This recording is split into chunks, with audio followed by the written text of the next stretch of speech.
యెషయా గ్రంథం 9వ అధ్యాయం 6వ వచనం.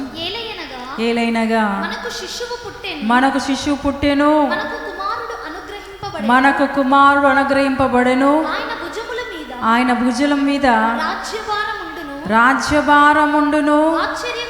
ఆశ్చర్యకరుడు, ఆలోచనకర్త, బలవంతుడైన దేవుడు, నిత్యుడగు తండ్రి,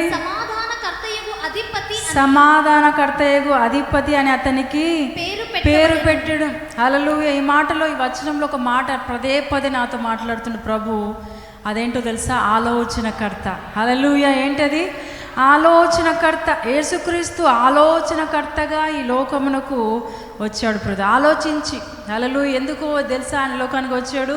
ఇందాక మనం చదువుకున్నాం, ఏలైనగా మనకు శిశువు పుట్టెను, మన కుమారుడు అనుగ్రహించబడును, ఆయన భుజం మీద రాజ్యభారం ఉండును. ఈ మాట చదువుతున్నప్పుడు ఈరోజు మన జీవితాల్లో మన భుజాల మీద ఎంతో భారం ఉండొచ్చు. అయితే ప్రభు దేనికి వచ్చాడో తెలుసా? ప్రభు ఈ లోకంలో ఎందుకు వచ్చాడో తెలుసా? రాజ్య భారాన్ని మన ఆయన మన మీద ఉన్న భారాన్ని అంతటిని ఆయన భరించడానికి, ఆయన భుజాల మీద వేసుకోవడానికి యేసు ప్రభు ఈ లోకానికి వచ్చాడు. ఆలోచనకర్తగా మంచి ఆలోచనలు చెప్పే విధంగా దేవుడు మనకు వచ్చాడు. మంచి ఆలోచనలు మనకిచ్చే విధంగా ప్రభు ఈ లోకంలోకి జన్మించాడు. నిజంగా మాట చదువుతున్నప్పుడు ఎన్నో మన హృదయంలో అనేకమైన ఆలోచనలు, మన హృదయంలో లేకపోతే మన మనస్సులో అనేకమైన తలంపులు ఉన్నాయి. హల్లెలూయా.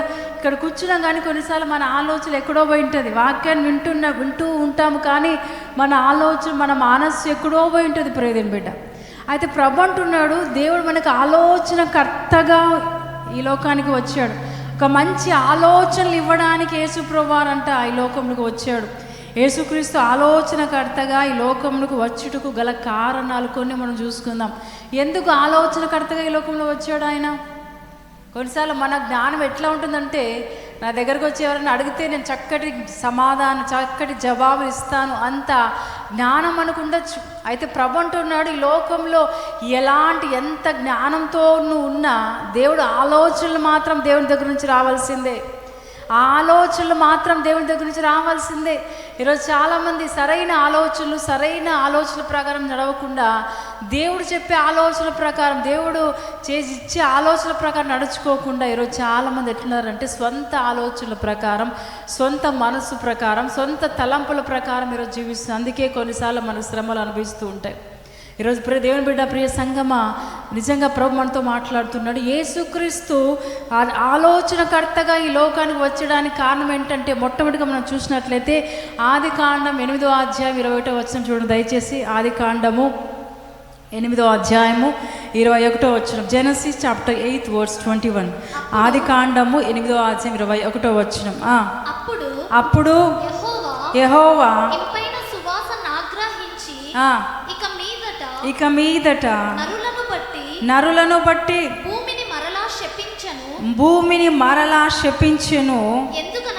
ఎందుకనగా నరుల హృదయ ఆలోచన వారి బాల్యము నుండి చెడ్డది, నేనిప్పుడు చేసిన ప్రకారముగా ఇకను సమస్త జీవులను సంహరింపెను. హల్లెలూయా. దేవుడు యేసుప్రభు వారు యేసుక్రీస్తు ఆలోచనకర్తగా ఈ లోకంలో వచ్చుడు కారణాలు అంటే ఏంటి అంటే, మనుషుల యొక్క ఆలోచనలు చెడ్డవిగా ఉన్నాయి. ఇక్కడ చదువుకున్న అద్భుతమైన మాట ఇక్కడ 21వ వచనం చూసినట్లయితే, యెహోవా ఇంపైన సువాసన నాగ్రహించి ఇక మీద నరులను బట్టి భూమిని మరలా శపించెను. ఎందుకనగా నరుల హృదయ ఆలోచన వారి బాల్యము నుండి చెడ్డది, నేనిప్పుడే చేసిన ప్రకారముగా ఇకను సమస్త జీవులను సంహరింపను. అలలు. ఎందుకంటే నరుల ఆలోచనలన్నీ చెడ్డవిగా ఉన్నాయి, దేవునికి ఇష్టం లేని తలంపులుగా ఉన్నాయి, దేవునికి ఇష్టం లేని ఆలోచనలుగా ఉన్నాయి. హల్లెలూయా. కొన్నిసార్లు కొంతమంది అంటారు, నాకు ఎంత జ్ఞానం ఉందంటే ఈ బైబిల్లో ఏముందో అన్నీ తెలుసు, ఈ పరిశుద్ధ గ్రంథంలో ఏముందో అన్నీ తెలుసు, అంత జ్ఞానం నాకు ఉంది అని కొన్నిసార్లు కొంతమంది విర్రవీగుతున్నారు. అయితే ప్రభు అంటున్నాడు, వారి యొక్క ఆలోచనలన్నీ కూడా బాల్యం నుండి ఏమైనాయంట, చెడ్డవిగా ఉన్నాయి. హల్లెలూయా. బాల్యం నుండి కాదు కానీ నువ్వు గర్భంలో పిండంగా రూపింపడక మునిపే, నువ్వు గర్భంలో తల్లి గర్భంలో ఉండక ముందే నువ్వు ఆలోచనలన్నీ కూడా ఎట్లా అంటే చెడ్డవిగా ఉన్నాయి. మన చాలా తలంపులు, చూపులు, మన క్రియలు అన్నీ కూడా దేవునికి ఇష్టం లేనిగా ఉన్నాయి. అంగీకారంగా ఉన్న అంగీకారం లేని జీవితాలుగా మనం జీవిస్తున్నాం ప్రియదేని బిడ్డ. అందుకే ప్రభు ఏం చేస్తాడో తెలుసా, యేసుక్రీస్తు ఆలోచనకర్తగా ఈ లోకమునకు వచ్చాడు. ఎందుకంటే మనకున్న ఆలోచనలు, మనుషులకున్న ఆలోచనలు అంతా మంచివి కాదు, చెడ్డవి. కాబట్టి సరైన ఆలోచనలో మనం జీవించడానికి యేసు ప్రభు వారు ఈ లోకానికి ఆలోచనకర్తగా వచ్చి ఉన్నాడు. అల్లలు ఎంతమంది నమ్ముతున్నారు? ఆలోచనకర్తగా ఆయన ఉన్నాడు. నా జీవితంలో ఆయన ఆలోచనకర్తగా ఉన్నాడు. నేను ఆలోచించే ప్రతిదీ కూడా దేవునికి ఇష్టానుసారంగా ఉంది. నేను ఆలోచించే ప్రతి ఆలోచన దేవుని చిత్తంగా, దేవుని ఆలోచనలాగా ఉంది. హల్లెలూయా. ఇక్కడ ఎప్పుడైతే ఇలా మనసు కలిగి ఉంటామో, కొన్నిసార్లు మనం అనుకుంటుంటాం మన ఆలోచనలే స్థిరపడాలి, మన ఆలోచన ప్రకారం జీవించాలి, నా తలంపుల ప్రకారం జీవించాలి. కానీ ప్రభు అంటున్నాడు, మన తలంపులు మన ఆలోచన ప్రకారం జీవిస్తే మన జీవితాలు ఏది పొందుకోలేము, ఏది కూడా ప్రయోజనకరంగా ఉండదు. అయితే ఎప్పుడైతే ఆయన ఆలోచనకర్తగా ఉన్నాడో, ఆయన ఆలోచనకర్తగా ఉండి నీకు మంచి ఆలోచనలు ఇచ్చి ముందుకు నడిపించే గొప్ప దేవుని మనం కలిగి ఉన్న ఉదయకాల సమయంలో ప్రియదేని బిడ్డ.